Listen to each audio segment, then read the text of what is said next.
修分享，日期2026年3月23日。經文馬太福音25章14至30節。耶穌繼續講：天國又好比一個人把自己嘅家業交俾僕人，主人按着各人嘅才幹給銀子之後，就去咗外國。返嚟嘅時候就同僕人算賬，領5000同埋2000銀子嘅，各賺咗5000同埋2000銀子而受到稱讚。誤解主人將所領嘅1000銀子埋喺地裏邊嘅僕人，則受到責備。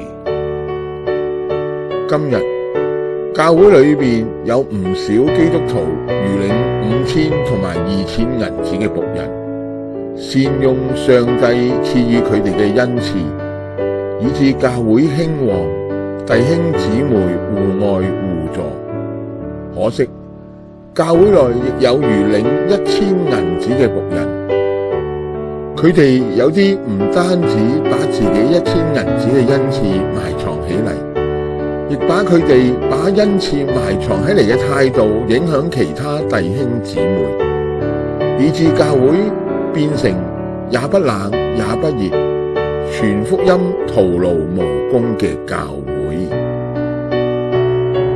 不要輕略你所得的恩賜，就是從前藉着預言在眾長老按手的時候賜給你的。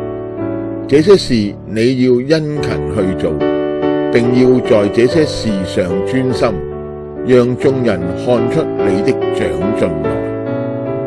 提摩太前書4章14至15節。人人要照自己所得的恩賜彼此服侍，作上帝各種恩賜的好管家。彼得前書4章10節。